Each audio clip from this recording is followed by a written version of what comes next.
Hello, everyone. Just a quick reminder here before this episode begins. This is the top 10 albums that shaped your taste, part 2. If you have not listened to part number 1 yet, please go back and do that first. And then come back here and listen to this one. So without any further ado, let's go ahead and get back to this pod.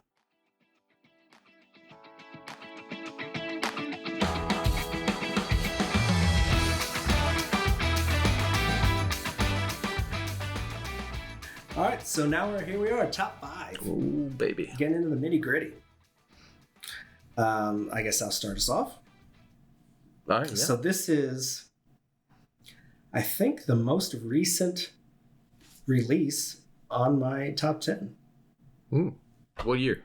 All the way up at 2005. 14 years ago. Oh, dude, 2005 was 14 years ago.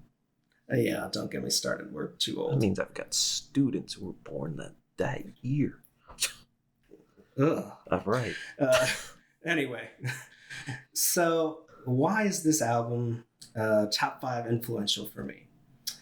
Let's see. It's a band that I liked their albums before this one, or 2 or 3, and I was a fan.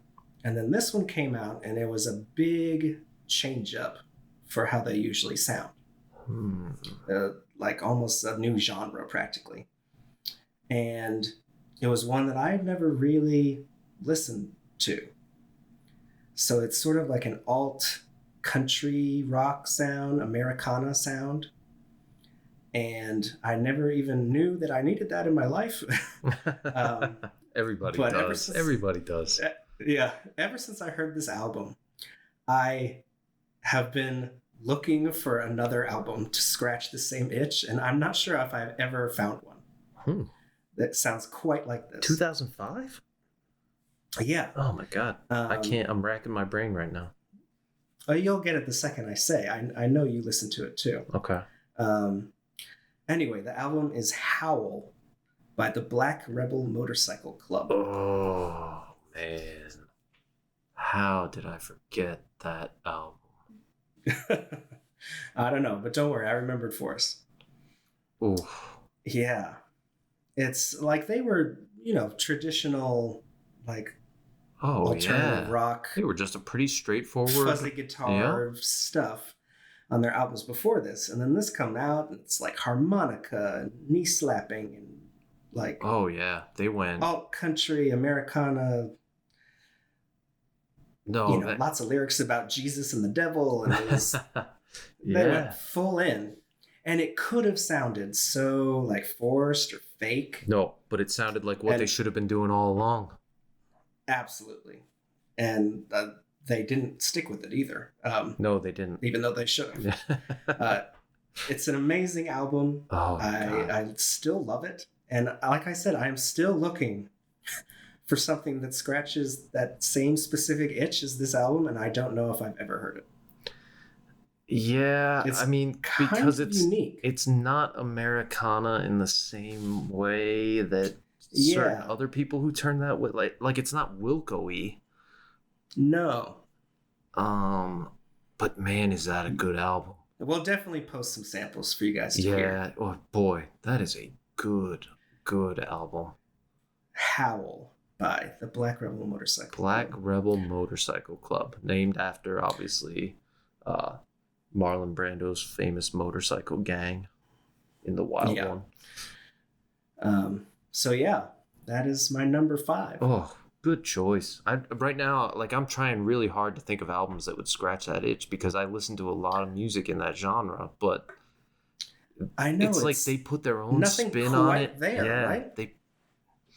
They do it in this really, they do it in their own way. That's so hard. Huh.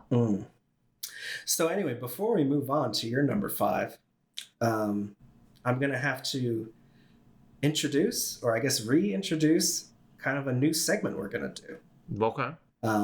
So in our first podcast, we were talking about, I really recommend you guys, our listeners, check out this in particular. The sticker. And we kind of joked like a sticker, like Oprah's Book Club or something. And we were just joking, but then we thought about it, and that's kind of a good idea. But we're not going to print out stickers and go slap this stuff on these things in stores because we get in trouble. They're not in stores. But yeah, anyway. Yeah. Do stores exist anymore? You can't slap it on Amazon. Yeah, I don't know. But I am going to name this album, Howl, by Black Rebel Motorcycle Club, my list sticker pick of the week. All right. Which means, out of all the ones that I'm doing in my top 10, this is the one I most implore our listeners to track down and give a try. Whoa, man, look, that's a fantastic choice. Thank you. You know, my inclination is to make fun of you on almost everything, but that's just such a good choice. That's an album. Oh my God, that album's so good. Right now, I'm thinking to myself where my copy is, and holy crap, I want to listen to that. Well, my copy's on Spotify. Yeah, it's all streaming now, too, unfortunately. But... Yeah, and why I'm choosing it is entirely selfish. Really, I want as many listeners as possible to hear this, so that they can then email me suggestions. I want this itch scratched. No, I can tell you right now, I'm about to flip through my collection and try and come up with some for you too, because I know exactly what you mean. Everyone listening, help me out. Man, I want to hear more like this, and so it's a selfish pick for the sticker, but there you go. Yeah, that's a tough one, but that's such a good album. Good sticker pick, excellent sticker pick. All right. Yeah. Oh man, yeah, we're gonna post some links to that for sure because that's a cool. That's a fantastic album. I cannot believe I forgot about that album. I'm mad at myself right now. That's all right. It's it's a deep cut, I guess. No, that's a not super popular. Should be. I mean, that's one of those that should be talked about. If you're talking about the best albums of the aughts. Yeah. The weird name for the 2000s. Right. If you're talking about best albums of the aughts, that has got to be in there. It would be.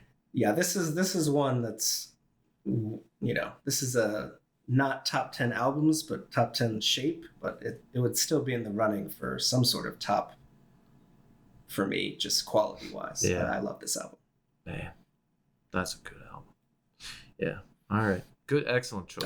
All right. Thank you. Number 5 for you. Number 5 for me. All right. This one almost shot up a lot higher for me, but the ones that are above it were just so, in terms of influence on what I currently listen to, I felt like they had just a hair more.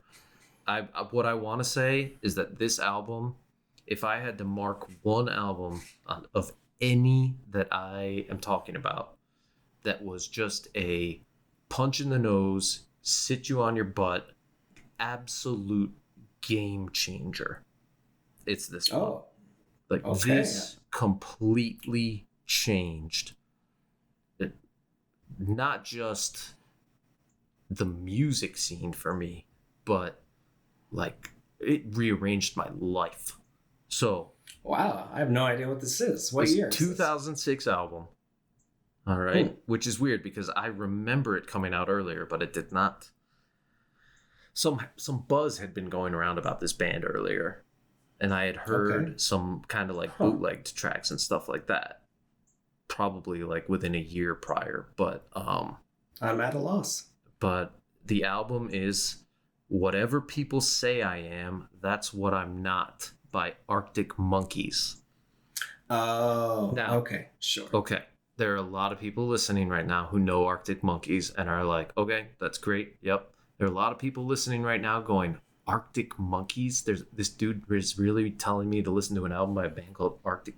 Listen, it is the stupidest band name out there.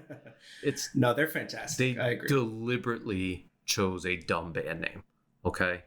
Because when they came on the scene, they were 19, arrogant as all get out, and just holy crap. Anyway, they're still that, but they're great. They're still amazing. Every album they put out is anyway. The reason that makes sense. Knowing you, knowing you. Yeah. And again, with Arctic Monkeys albums, I was trying to decide, well, which one's the most influential to what I listen to now? And I just could not get over the fact of, I remember the first time I heard this album.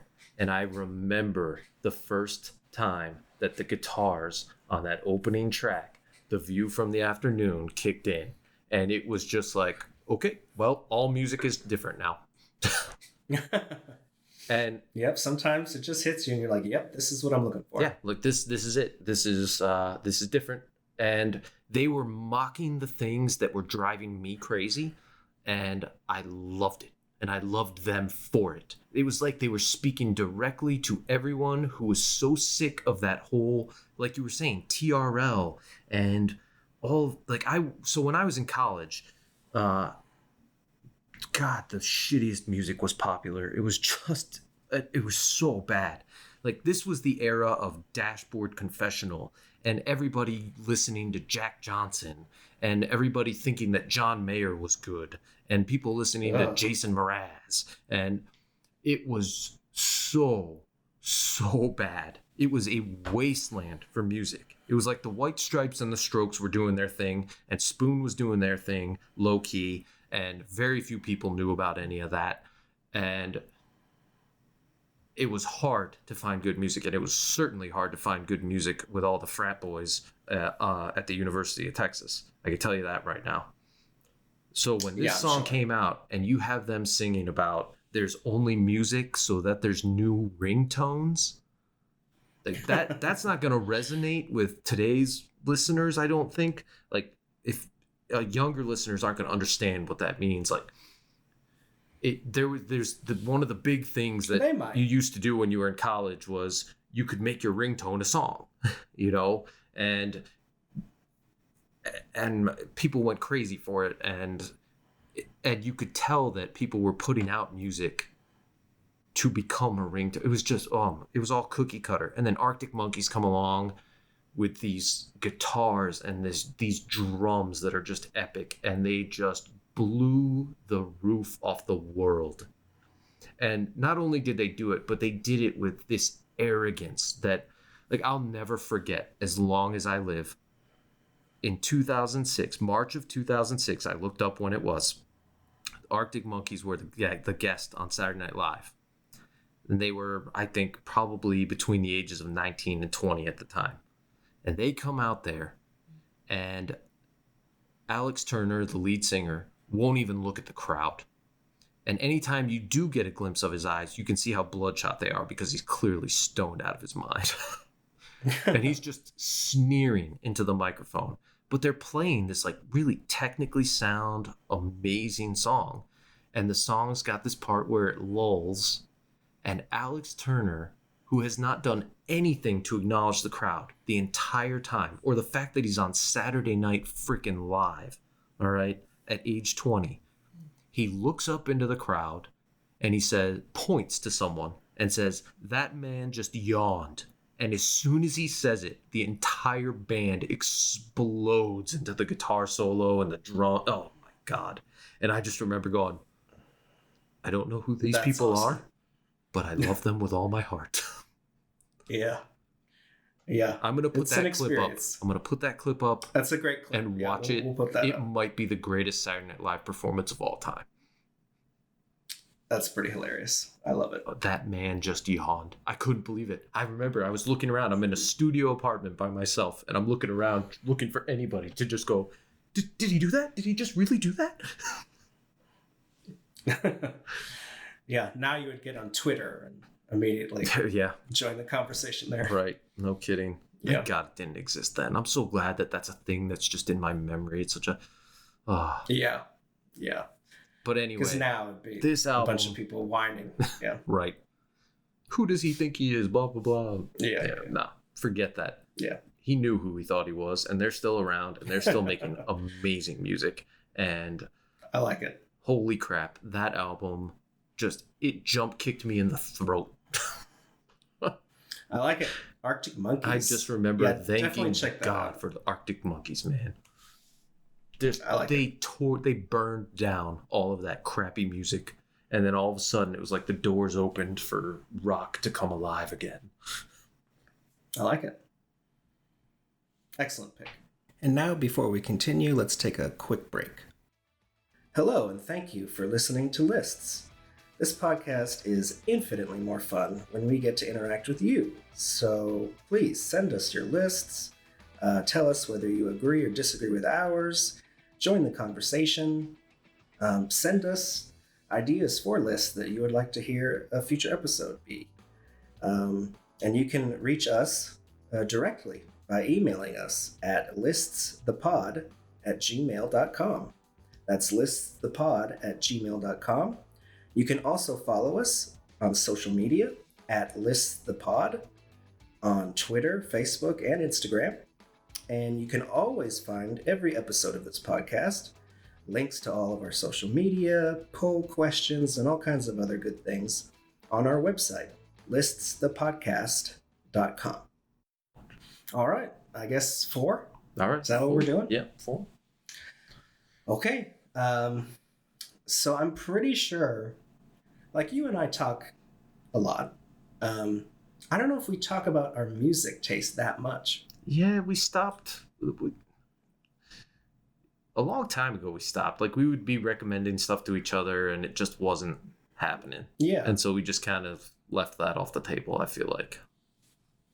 So this is a newer thing for me, so you probably have no idea about this. I might not. Like, I'm not. You probably don't. I find out about stuff late. I'm not going to lie. I really do. No, about me. Oh, about you. Yeah. Well, I find stuff out about you late, too. All right, fair enough. So in my car right now, there are 8 memory, spots for a radio station. Okay. Right. Okay, so 2 through 8 are all Sirius XM, because that's what I have in my car. Well, aren't you fancy? But the number... Yeah, well, whatever. But the number 1 spot on my car radio dial is the local classical music station. Oh. Yeah, I listen to... Wait, are you going classical on me here? Absolutely. At number 4? It's a big part of what I listen to now, surprisingly. Wow. Yeah, I don't think you know this about me. I do not. This is okay. Shocking. So I tried to drill down and think of the album that most started me down this path. And I think it is Mozart's Requiem Mass. Specifically, I can think of the cover of the CD. It's the one that Neville Mariner and the St. Martin in the Fields conducted in like 1977. That version. Don't understand a word you're saying, but okay. Mozart's Requiem Mass. It's like a music for a funeral. Oh. Going upbeat. Yeah. It's, very depressing, but epic and beautiful and amazing. And it features relatively heavily in the movie Amadeus, which I like a lot. And anyway, that got me into classical music, and then I went to the symphony with my wife. We saw like Tchaikovsky. Wait, what? Who are you? And then that led into a very recent development for me, and that's opera. What? Yeah, I'm really digging opera lately. Wait, all right. Do I even know you? I know, right? But you can find like recordings from like the Met or whatever. You can obtain them online, where you can watch the performances. Yeah. So I've checked out some Verdi and some Puccini, and we have tickets. I don't know if my wife even knows this yet, but we have tickets for the upcoming season. We're going to some opera shows. What? Yeah. So, and I'm listening to a lot of classical. So we went from talking about how we were butt rocking Led Zeppeliners in high school. Yeah, I know, right? And now you're talking opera at number 4. Well, you said Mozart at 4. Mozart at number 4. Yeah, I didn't expect this for myself, because if I were to describe with one word my musical taste, it would be rock. Huh. But yeah, increasingly, it's become a part of what I listen to. I am gobsmacked. Gobsmacked, And I tell you. all I can say is to, everyone out there who's like rolling their eyes or No, can't relate at all, I'm saying it's, give it a chance. I don't know. It's good stuff.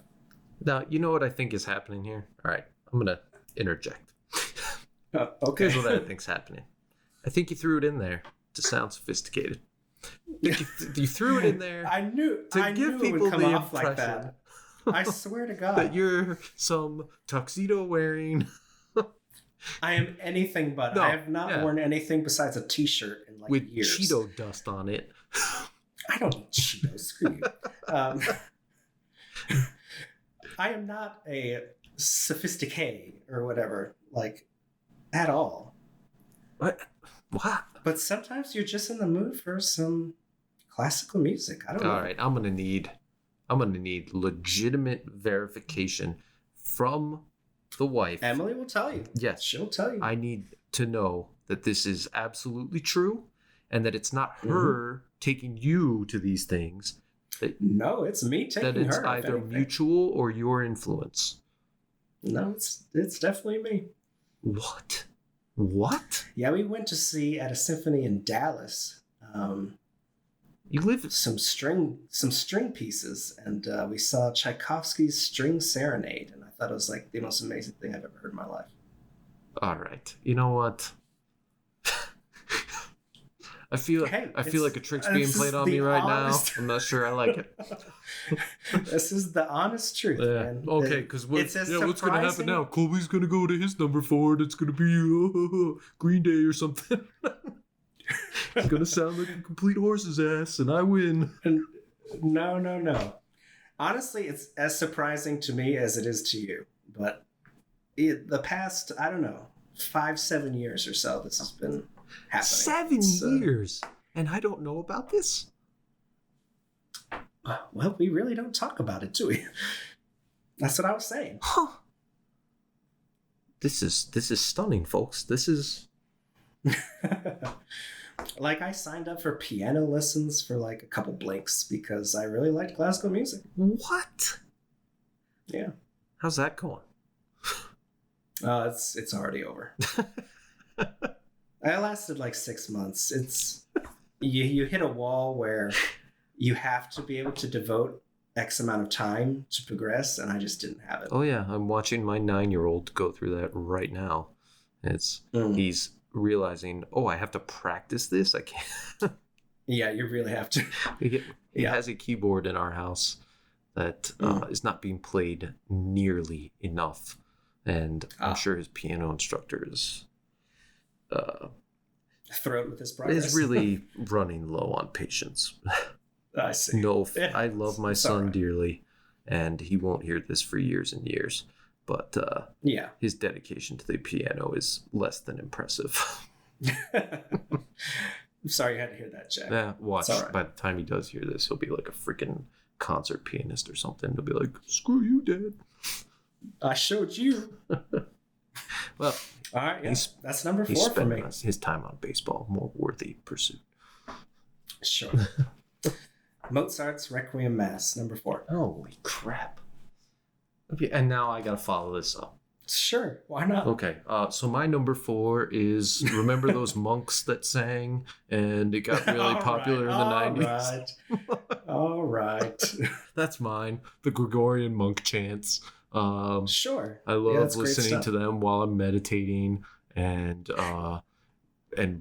reading my deep ancient philosophy. Hilarious. Give me your actual number 4. It's fine. Don't worry. My top 3 goes back to normal. By the way, I meditate in a tuxedo. Oh, for God's sake. It doesn't have to be stuffy. Like, it's enjoyable anyway. You're lucky that my number 4 is, I would say, and I would challenge anyone, I defy anyone to say I'm wrong on this. You're lucky my number 4 is the most important and most significant and best rock band. Why isn't it number 1? In the world at the moment? Because in terms, look, At the moment, Yeah. If I I'm got you. ranking bands, No, it go would ahead. be. Go ahead. Right? All right. But I'm saying in terms of influence on my current taste, right? I got You you. see what I mean? All right. Yeah. Stick with the rules of the list, bro. All right, Man, bro. play yourself out with some Mozart. Oh, Anyway, most important band in rock music. Probably they're two most important bands to me in rock of the last, let's say, 20 years. Okay? Radiohead okay. and Spoon. Oh, okay.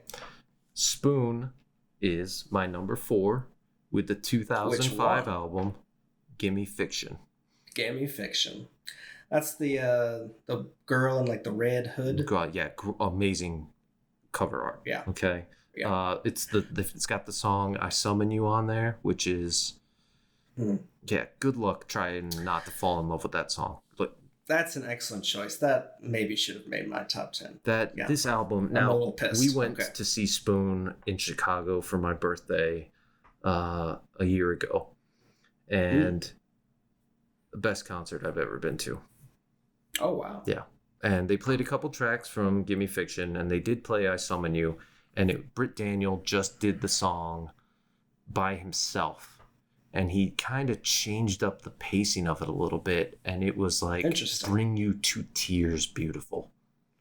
Wow. Because on the album, it's kind of a like clap your hands along to it type of, you know. Mm-hmm. Anyway, Spoon's Gimme Fiction in so many ways.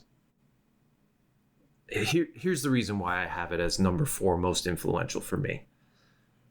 Spoon's now the measuring stick for me in terms of quality that I'm looking for in new music. Like, you got to hit that. And yeah, I follow you. Obviously, nobody does, right? Very few bands are up at that level where they're layering different sounds in such complex ways, but at the same time, their songs are singable and catchy and fun. And I think that's where Radiohead and Spoon are different. Like, Radiohead can get into that territory where they're layering it and stuff, but at times they're kind of only interested in what they're doing for themselves. Right. And it gets a little sort of insular, solipsistic, if you want to go with a big word, right? Ooh, fancy. Yeah, I know. Well, I am the literary one. All right. But so where Radiohead kind of does that, Spoon's the opposite. They've got just as complex stuff. There are just as many working parts. There are just as many great musicians playing. But they want to make it fun. But you're having fun with it. Like, you can jam to it. It's fantastic. I don't know. I really like that pick. Like the two sides of Monsieur Valentine. Like, oh my God, that song is good, right? And then Try Not to Dance Till I Turn My Camera On. Oh, that's impossible. So my daughter does this thing. She's just now kind of like dancing, and she does this little one-armed, like, imagine a person doing bicep curls with one arm. Now imagine that a little bit faster, like to a beat. That's her dance. Like, no other part of her body moves. Sure. She just smiles and does that. And you know the band she dances to every single time? Spoon. Spoon comes on, and that girl gets going. Like, I like Spoon is the best band in the world right now by a wide margin. This is interesting.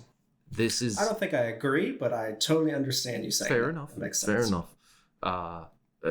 This album blew my mind, and I have to apologize to someone right now, someone who is never going to listen to this podcast, I imagine, but I do have to apologize to them. About. Yeah. So when I was in college back in, it must have been like 2004, 2003. Sorry if I'm vague on the dates. Another reason to apologize to this person. So I had a girlfriend in college who tried to get me to listen to Spoon.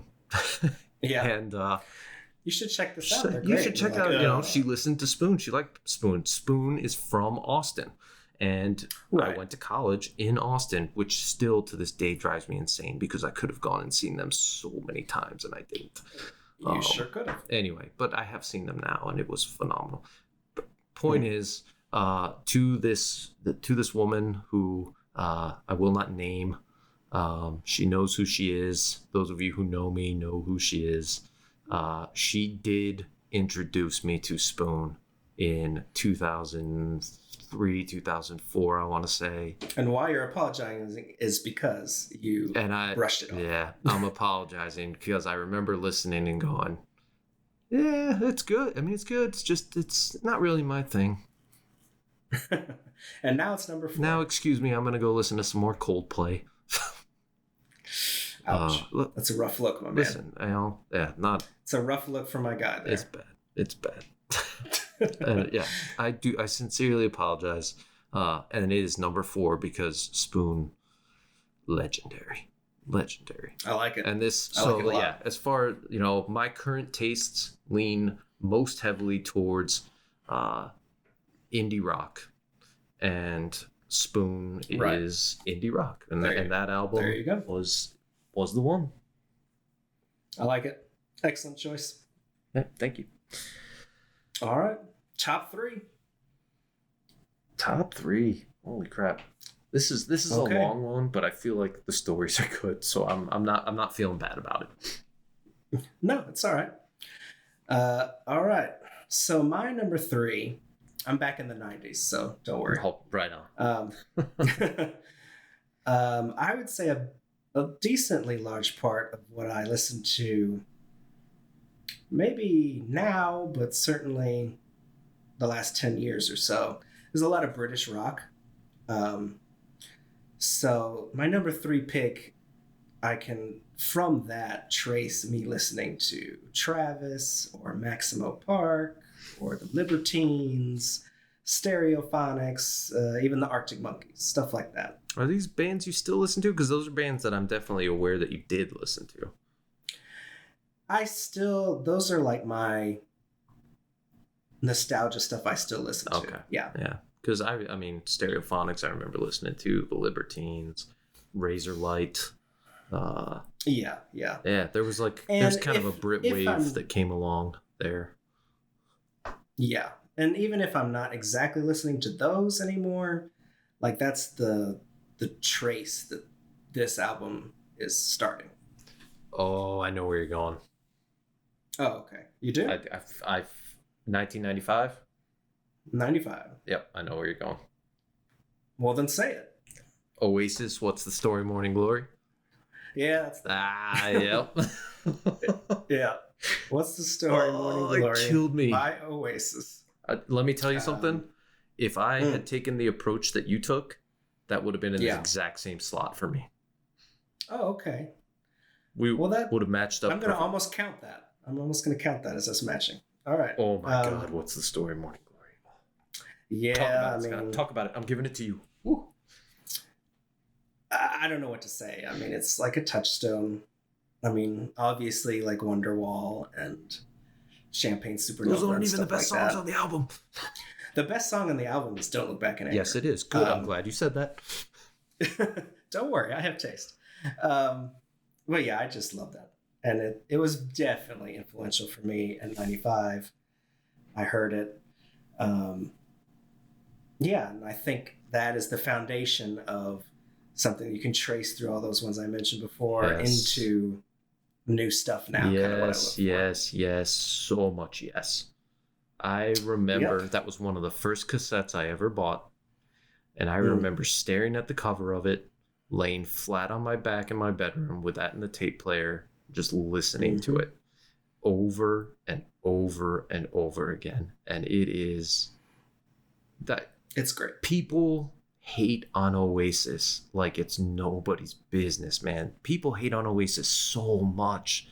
And it drives me. I don't get it. I don't get it either. Like, listen, are they writing still like Oasis. Are they writing, Spoon quality lyrics in terms of the depth?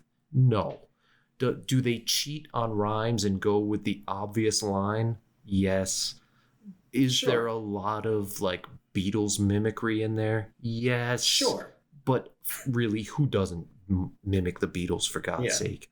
But I'm sorry, Noel Gallagher knows how to write a song.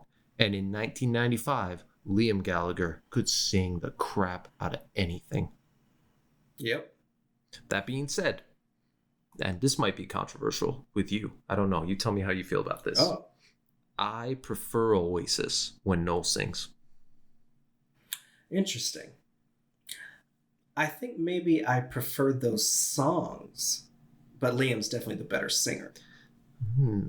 I am gonna. So now, very famously, their MTV Unplugged show, Liam claimed he had a sore throat and wasn't gonna play. So Noel, on like no notice whatsoever, had to play the whole show by himself. And Liam was in the balcony heckling him. And hilarious. Noel very famously looked up, and Noel obviously is the brother who wrote all the music. Very famously looks up into the balcony and says, "Why don't we play another one that I wrote?" Because Liam didn't write anything. He didn't do anything. He didn't play. He played a little tambourine. That's it. A little tambourine here and there. So anyway, Noel does hilarious. This, and that is one of the best MTV Unplugged that was ever recorded. And it was mostly songs from, I think they had only had the 2 albums at the time. It was definitely Maybe, and it was What's the Story? More. And I, as I got older, I started to like Noel's versions of those songs better. I mean, I still listen to Noel, what is it, the High Flying Birds? Like, I listen to his new stuff. His solo stuff's fantastic. Yeah. And again, people crap on it, but nope, sorry. It's excellent. I agree. That guy can write a song. Man. There you go. Oasis. Now, what's the story? Tell me what you think of this idea. I was thinking of creating a playlist for Spotify, and I came up with this a while ago because I do like Noel singing Oasis songs. I thought to myself, what would Oasis have been like if Noel had just started it as his band? And I decided I'm going to create a playlist called Noelasis. Yeah, right? Clever. You like that? Hilarious. Noelasis. Yeah. And we get it. I thought that was really clever. I like it. I'm giving myself a pat on the back. Anyway. Okay. And it's just going to be every Oasis song that they recorded, but Noel singing it. And I'm going to have to try and find the versions, but I'm pretty sure that's tough. There are versions available of all of them. Well, of course I'll listen to that. Sure. But anyway, oh man. Yeah, sorry. People who piss on Oasis really bother me. I can remember loving Oasis, and I remember very vividly my cousin making fun of me for it because he would say that Liam Gallagher was just trying to be John Lennon, and Liam Gallagher named his daughter Lennon, and has always like copied John Lennon's facial hair and look. The guy has a complex. Sure. He needs to seek help. But it's true. Like his vocal stylings and stuff, he mimicked after John Lennon, but he didn't succeed. Right. And in doing so, he kind of created his own thing. And I don't know. Yeah. I think Oasis deserves all of the credit they've ever gotten, and then some. I obviously agree. That's a great pick. Number 3. Thank you. Number 3. I knew it as soon as you said it, like it's in the British thing, 90s. I was like, I know this. I know this one. It has to be. Yeah. Oh my God. All right. Yeah. Number 3 for you. What a great album. Man, where did you listen to that most? In your house? Did that one get torn out of the CD player and broken?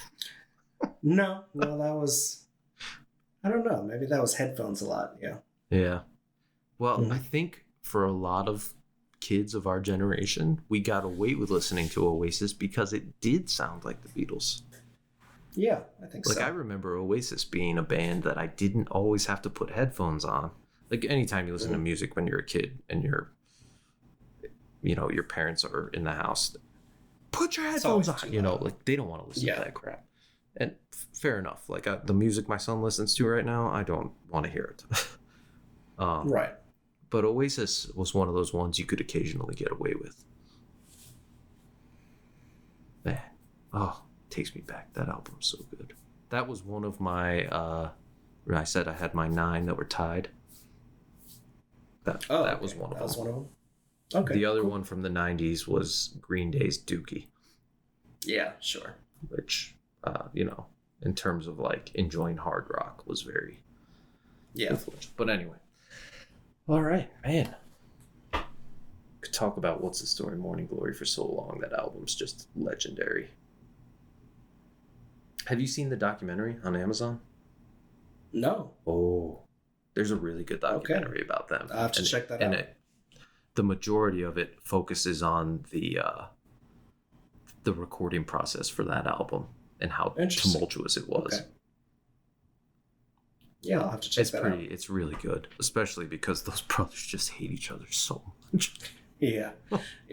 Like, I thought me and my brother didn't get along, but holy crap.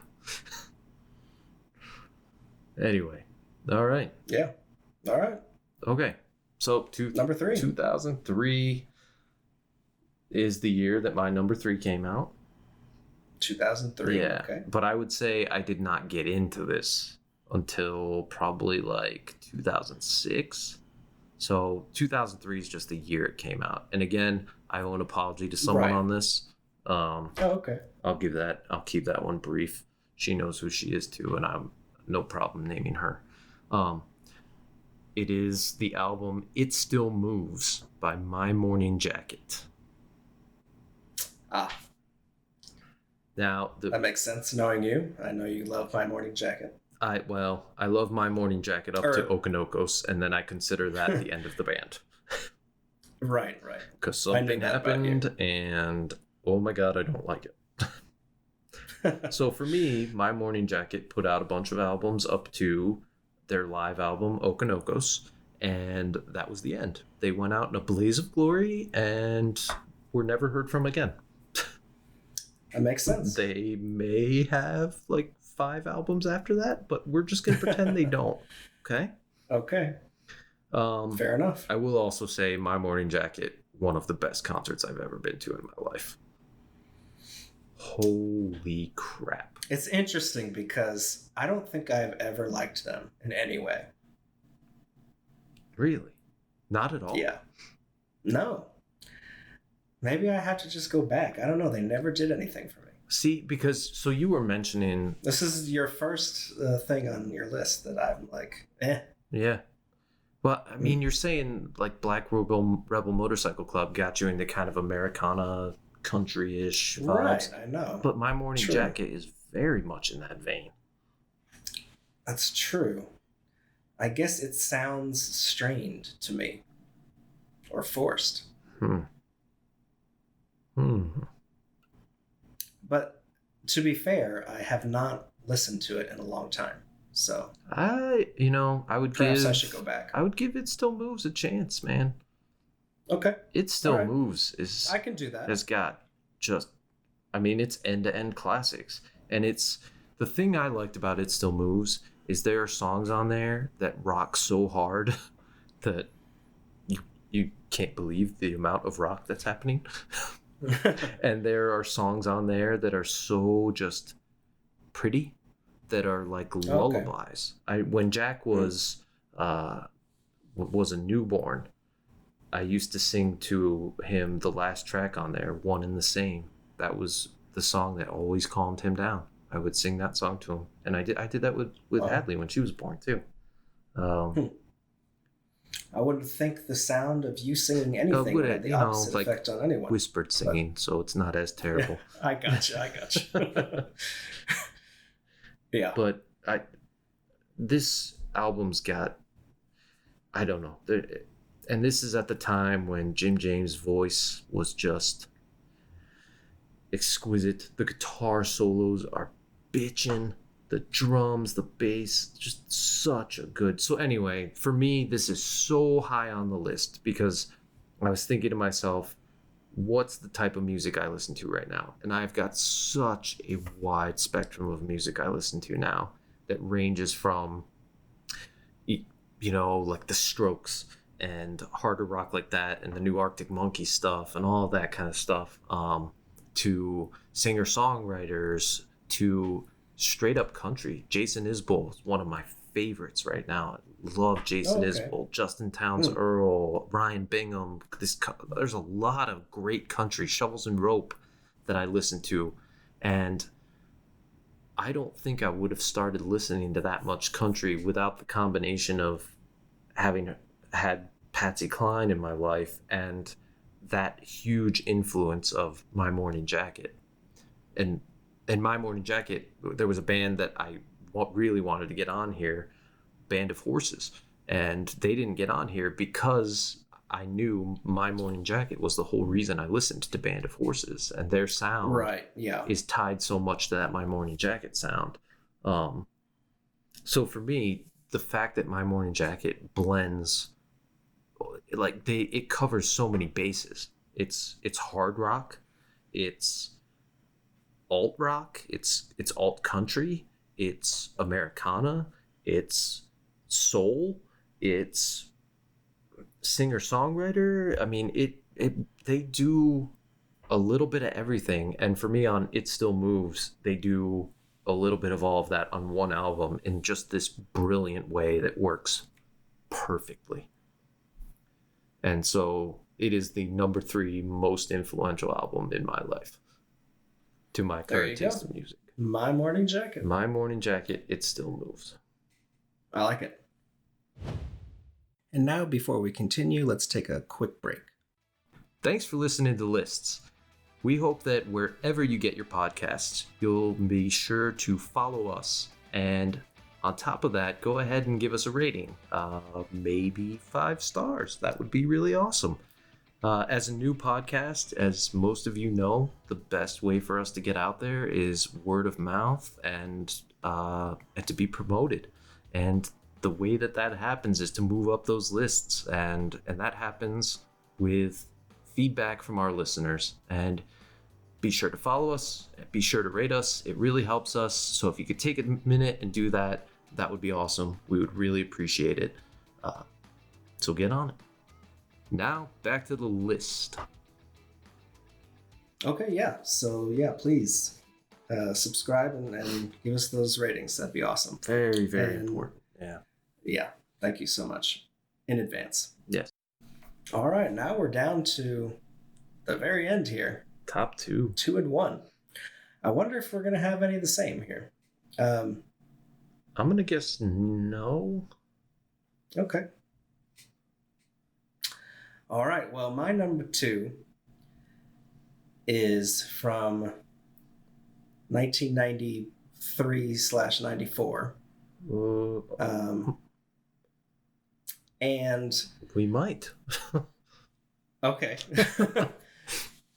Interesting. And if I really think about it, I could maybe get rid of every other album I've had from the mid-90s and only have this one. Okay, I know the band right now. Maybe. But I didn't want to do that. But I had to have this at number 2. And it's... I mean, we said it could be any type of album, right? Yeah. It doesn't have to be. Right. So I think you know what I'm talking about. I think I know exactly. I watched it live. The original broadcast on TV. How were you allowed to watch that live? Really? I think I was up late alone. Everyone else in my house was asleep, and I just happened to catch it by accident. Man, because talk about a transformative experience. I was not allowed to watch that channel. MTV is my channel. Okay, so we're talking about the same exact thing. This is interesting. Anyway, and it's talk about, influential. Anyway, I'll stop the lousy suspense here. It is the MTV Unplugged in New York by Nirvana. Oh. Which is... We both have it at number 2. You have it at number 2 it as at well? number 2, and I almost put it at number crazy. 1. And I completely agree with crazy. you. I feel like there's a part of me that could take every single other album off of this list and just have that one. Like that. It's crazy. Was a life changer. Like I'm watching it on TV and going, looking around I'm so in the empty jealous room right going now. like, I have to talk to someone about this. Does anyone else see this? And And it's crazy looking back on it. It's like maybe 30% their stuff. Oh yeah, and then they're doing Bowie. David Bowie. It's Meatloaf. It's all kind of other covers and stuff. They're doing the Meat Puppets. Meat Puppets. They do not cover Meatloaf. Jesus, Meatloaf. Kurt Cobain covering fucking Meatloaf. That would be hilarious. It would probably still be good. I would love to hear Kurt Cobain sing "I Would Do Anything for Love." That would be hilarious. But yeah, Bowie and the Meat Puppets and all that. Oh my god, Kurt Cobain in that iconic sweater. Yeah. Yes, this is hard to describe. Maybe it's an album or for like people of a certain generation or something. Certain age, yeah. I don't know, because for me this album holds up like you wouldn't believe, because I played it and you can find it today. Yep. It's very, very easy to find. Spotify it, and it'll have the crowd in the background and clapping and watch the videos, get the DVD. The DVD's available. Do whatever. Just this. Oh my god, this was a life-changing event, and this was just a few months before Kurt Cobain died. Right. And to me, the great beauty and tragedy of this album has always been that I felt over the years, especially as I grew older and could kind of read these things, it felt to me like Kurt Cobain was really kind of tired of what Nirvana was doing and was ready to move into a more complex place musically.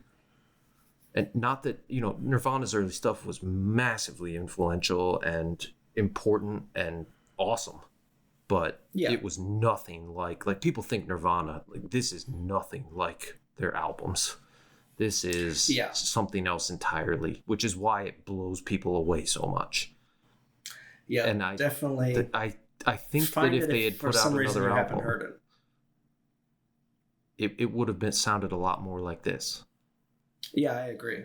I think so too. Which is such a tragedy to me, but also the beauty of it is that we have this, and it's, and I don't know. Talk about it. Why is this so influential for you in terms of what you listen to now? Yeah, I don't know. It's hard to describe.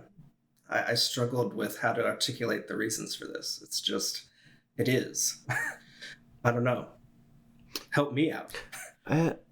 For me, it's a combination of the craftsmanship that's on display in it. Like, you realize, holy crap, Nirvana's not just a band that turns the amps up and goes. Like, these guys know what they're doing. And they brought other people on stage who really knew what they were doing. And Cobain's voice, it was kind of the first time that you saw this ability to put vulnerability and stuff like that into it. And they also were drawing songs from such disparate places. Like, I mean, it ends on them covering Lead Belly, like an ancient blues song. And I mean, you can't listen to Where Did You Sleep Last Night, the Nirvana version, and not get chills, with that being the last song and Cobain's last, barely able to get that note out. I mean, it makes you choke up a little even talking about it. So it'll be interesting for people who are not our age if this has the same effect. Like, if you haven't heard this before, check it out and let us know. Like, is this a you had to be there type of thing, or? Yeah, I don't know. I'm curious too. I would hope not. And I don't think so, but yeah, let us know. I mean, everybody's pretty familiar with the Kurt Cobain story. But I don't think that an appreciation of this album is reliant on the fact that he died soon thereafter. I do not think that at all. I think this album stands on its own. Yeah. It is a masterful piece of performance, a masterful display of songs, and just, my God, it's so good. And it touches so many different genres. I think maybe that's why, is that it gets into so many different genres. And I really recommend finding the video because it's like the atmosphere in the room. Yeah. Is so fascinating. It's tangible. Like everything it's that's like everyone in the audience is like, oh my goodness, this is amazing. And he doesn't even realize he's that good. I think that's exactly right. I think that everyone in that audience went there expecting one thing and got another and was stunned. Yeah. Stunned into submission. And so what you're seeing isn't so much an audience at a concert. You're seeing like worshipers at an altar. Yeah, really.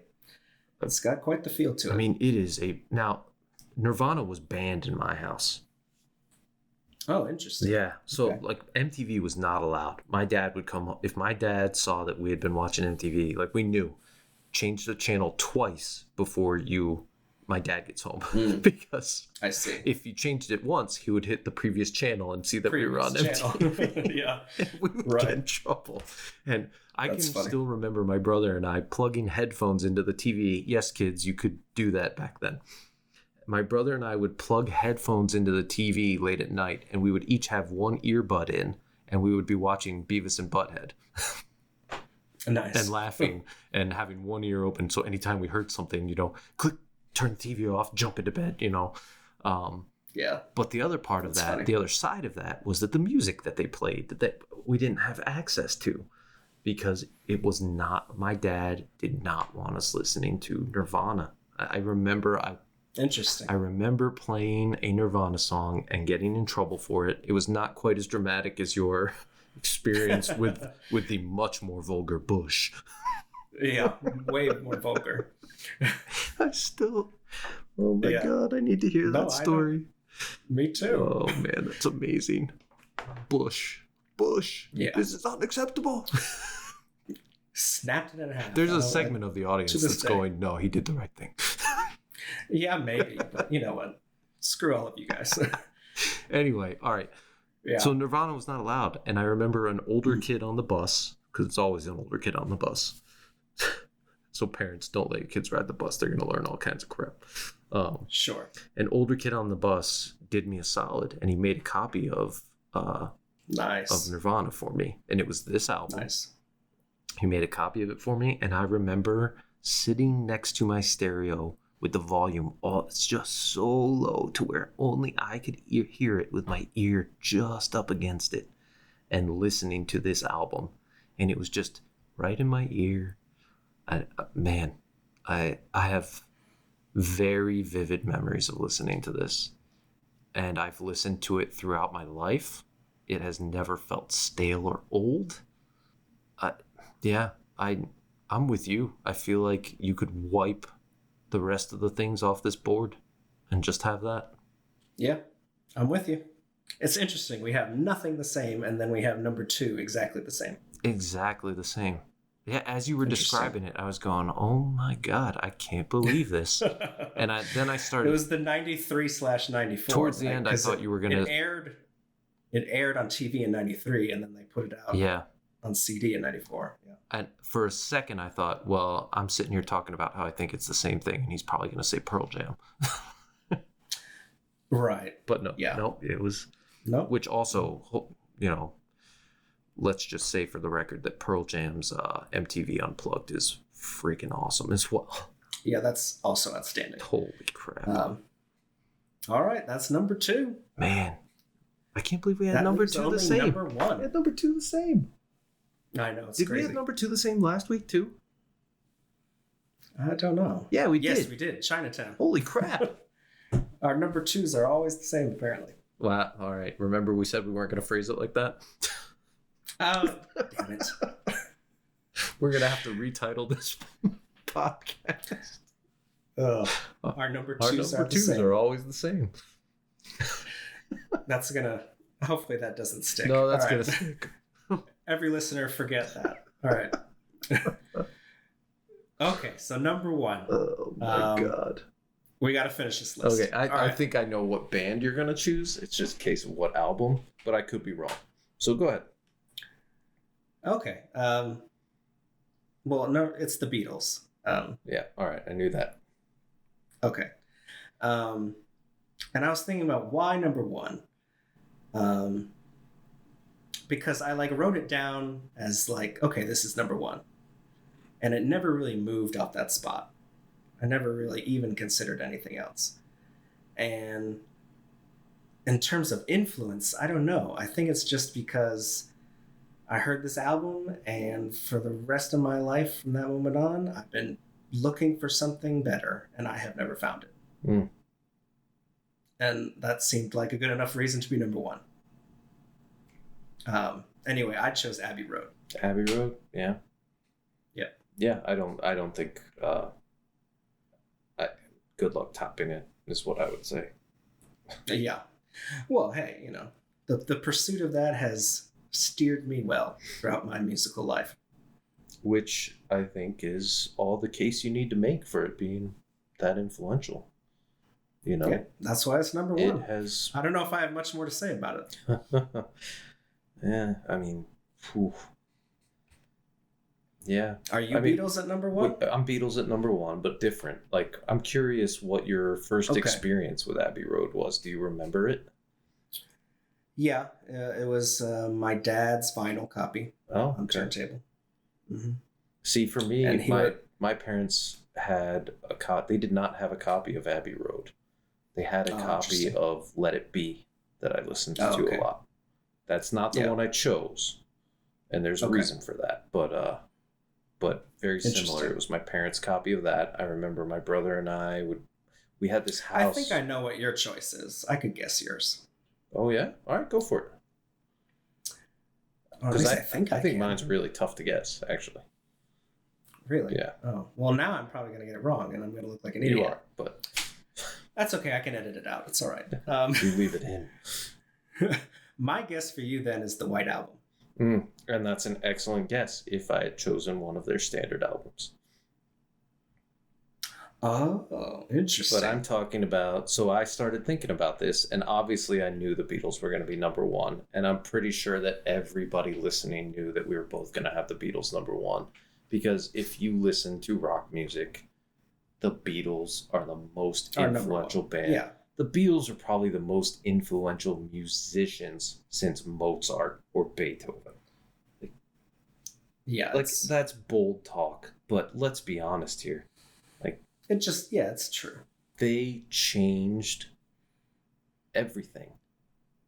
But the Beatles were not without their influences, especially early on, which is why I talked about when we talked about the rules, I talked about the Beatles. And so for me, if you're talking about early Beatles and you're talking about Abbey Road Beatles, you're talking about two different bands.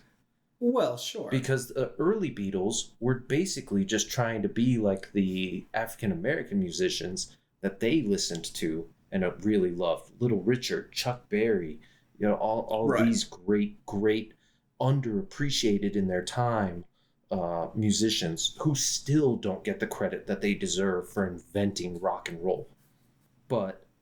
And then the Beatles became something else, right? They took that influence and they turned it into Abbey Road, which is why I think you could make the case for having two Beatles albums on the list. Fair enough. But there's a reason I chose the album I chose, okay? All right. I chose, and it's a compilation of Beatles music. And the reason I chose it is because... So my first exposure to the Beatles was obviously just hearing it around with my parents. Then it was me and my brother listening to Let It Be down in the basement. We had this little room that was carpeted, and I remember there was a record player, and we would listen to that and the Beach Boys' Endless Summer. And obviously I greatly preferred the Beatles. And then my parents just had a bunch of like Chicago and Eagles albums that we didn't ever go near. I hate mine too. Because they're garbage. My dad just stopped following this podcast. Chicago's number one. My dad just like threw off his headphones and in disgust. Disgust. My dad loves Chicago. What is it with middle-aged white people in Chicago? I don't get it. They're boring. But if you're a middle-aged white person, you love Chicago. You can take that bet the rule every time. Yeah. I like our chances of being right on that one. If you're a baby booming white person, you go crazy for Chicago. Sure. Now, why? I couldn't tell you. I don't know. Could not tell you. But maybe our younger listeners are going, if you're a almost middle-aged white dude, you go crazy for Nirvana MTV Unplugged in New York. Perhaps. Oh, crap. And that's fine. Is Nirvana our Chicago? No. Nirvana's actually good. That's not possible. Oh my God, Chicago sucks so bad. And I hate it because they named it. The band is named after my favorite city in the world. Yeah. My beloved Chicago. Anyway. Anyway. Bastards. So what is your compilation? Have you said? Anyway. Yeah. All right. So compilation. So this is really obscure. So I remember going to The Wall. Do you remember The Wall? Yeah, vaguely. It was a record store that was in malls. Mm-hmm. Right. And they had like these punch cards. If you got like 25 tapes or something like that, you got one for free or whatever. And I had saved up my money and I really wanted a Beatles album. And I was so young that I didn't understand the concept of album. Like I just thought that all bands had greatest hits albums. Like that was what they put out. Oh, okay. So I didn't know that like the Beatles had these albums that had been released in a sequential order and had been deliberately made, all songs together and all of that. I didn't know any of that. So I stumbled upon this little cassette, and they didn't have the first volume of it. It was just volume 2 of a compilation called Rock and Roll Music. And weird. Ostensibly, it was Beatles songs that were rock and roll. And interesting. So it was volume 2 of that, and I looked it up. It came out in 1980. Huh. Now, here's the really funny part. So I went many years later. I actually went on eBay and found volume 1 and volume 2 on vinyl and bought them for my son. And those were the first 2 records he ever got. Nice. So anyway, here's the track list on it, okay? And I'll go through this really quickly. Dizzy Miss Lizzy, Anytime at All, Drive My Car, Everybody's Trying to Be My Baby, The Night Before, I'm Down, and then it jumps to Revolution. Oh, wow. Like, what a leap in time. Like, this is a compilation that nobody thought for more than 10 minutes about. Yeah, and so you have this little kid me listening to very early Beatles, and then this giant leap to, here's the rest of it. You ready? Revolution, Back in the USSR, Helter Skelter, Taxman, Got to Get You Into My Life, Hey Bulldog, Birthday, and Get Back. Wow. So, why is that the number 1 most influential for me? Because you got both. You got early and late. Exactly. It got everything. And late Beatles turned me on to rock, and that's why Nirvana wasn't number 1, because Nirvana doesn't exist without the Beatles. And it turned me on to Little Richard, Chuck Berry, Otis Redding, all of that stuff, the great Motown music, all of that stuff that they were ripping from. And it also just turned me on to listening to more of the Beatles.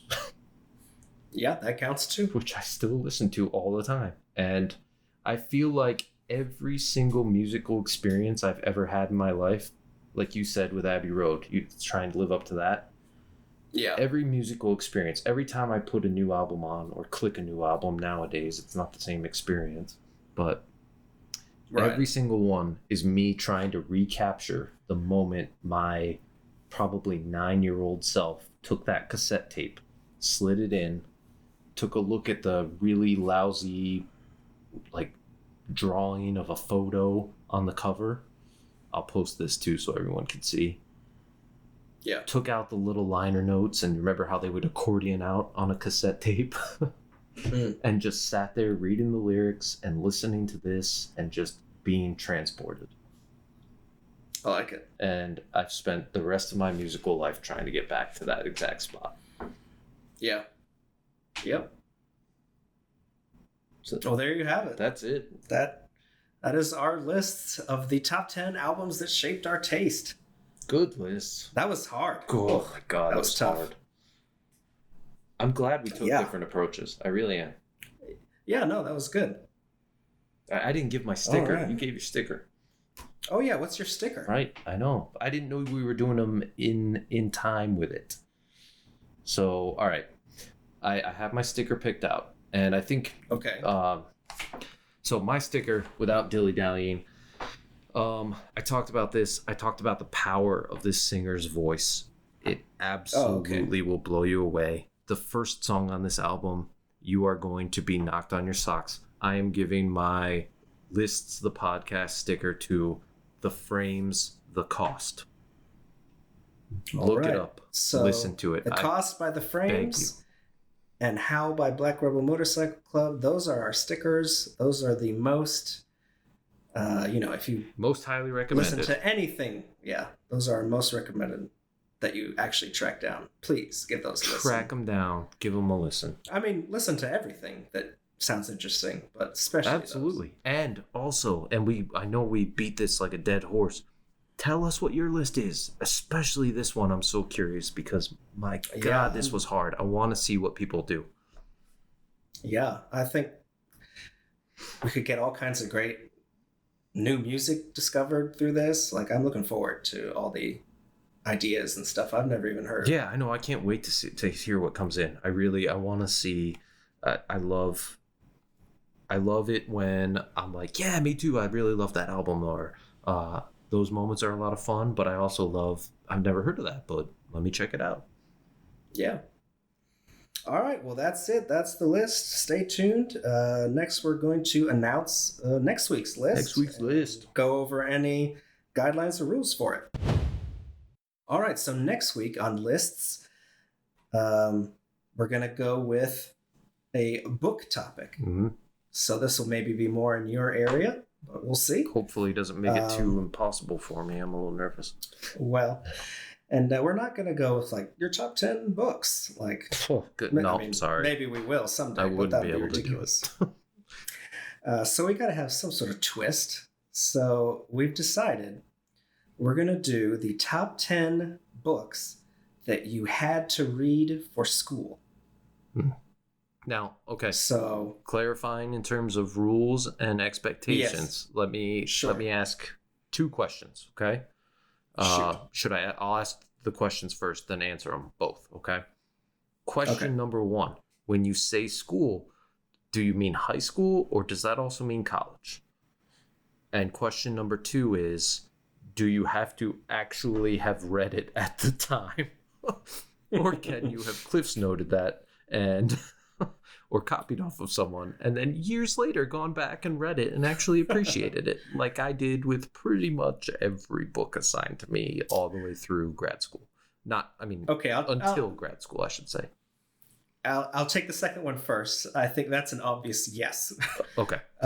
Because if we had to read it like in school when it was assigned, there's not going to be a lot to choose from. at least for us, we were terrible students. I can't think of one I actually read at the time. But I did catch up to a lot of them eventually. Yes, me too. In terms of what do we mean by school, I think we can decide that now. Yeah. I mean, I'm fine with middle school, high school, college, all whatever you want to should we go exclude, from, I guess. I mean, look, we both spent a lot of years in grad school. I feel like we should exclude that because all of a sudden now you're moving into... Yeah, let's exclude grad school. I'm going to be honest. I'm tempted to exclude college as well, just because as an English major... Yeah, you're going to have a different experience. Like, there are probably 60 novels that I had to read over the course. Okay, so let's go 5th grade through 12th or something. 5th through 12th? That seems reasonable. That? 5th grade's about where you start reading things that would be considered literary. I mean, maybe that's a little early, but I don't know, better like safe where than the sorry. red fern grows and stuff like that. Sure. All right, let's say that. I mean, good. I couldn't tell you right now anything I was supposed to read in 5th grade, but... Yeah, we're going to have to... This is going to be tough. Outside of this episode, we're going to have to, find a list online somewhere. Yeah, for sure. I mean, I can't even remember the name of it. I can't know if I'm an English teacher, and it breaks my heart to say this, but I couldn't tell you if you paid me the name of one of my English teachers that I had in high school. No, that's not true. So that's not true. I remember Miss Sanchez. Miss Sanchez, I was about to say, I remember Miss Sanchez. Haha. And I remember because she got mad at me for making fun of something because it was an Oprah's book club pick. And she very emotionally, i.e. angrily, explained to me that did not make a book bad. Yeah. Except that book did suck, so. Oh, okay. Well. All right. So, yeah. We'll find some list online and we'll email it to each other that we can agree we can pull from. All right. That sounds reasonable. But okay. Here's the thing. We can share that once the episode It has airs. to be a legitimate, it was assigned. Like, you need to, like, no bull crapping. You can't just see it on the list and be like, oh, I really love that book. And it's one that's typically assigned in high school. So I'm going to say that it was. Agreed. All right. No BSing. It has to have actually been assigned. We both took enough English that we had enough that we can draw from. Yeah, and it might end up being a top 5. I don't know. Yeah, it may be hard to come up with 10 because I'm going to be honest, there was a lot of stuff we had to read that at no point in my life have I ended up liking. We'll see. But anyway, that's the list topic for next week. It's a good topic. Books that you had to read for school. Yeah, and if you're not getting us your music list, jump the gun on this one. Shoot us some ideas. What did you have to read in school? What did you like? Did you like anything? Or what did you hate? Remember, I teach English currently, 9th and 11th, and I'll be teaching a little 12th. So let me know. Yeah. Although I don't have much say in what I teach, so it doesn't really matter. But sure. Anyway, good topic. I like it. I'm looking forward to it. All right. Yeah, 5th through 12th grade. Good rules. Let's do it. All right. Well, that's it. All right, ladies and gentlemen, that's a pod. That is. It was a long one. A quick reminder to please get in touch with us at listthepod at Gmail and on the social media. Visit our website. Rate and review 5 stars. Please. That helps us a lot. All that stuff. Help us get the word out. If you really like it, even if you're not, too tech savvy on how to rate something or whatever, you can copy the link and paste it and share it with people on Facebook. That's another really good way of getting the word out. Little things like that. It helps us out more than you can possibly imagine. Yeah, especially here at the beginning. Yeah. All right, I think that's it. All right. Thanks for listening. We'll catch you next week. Goodbye.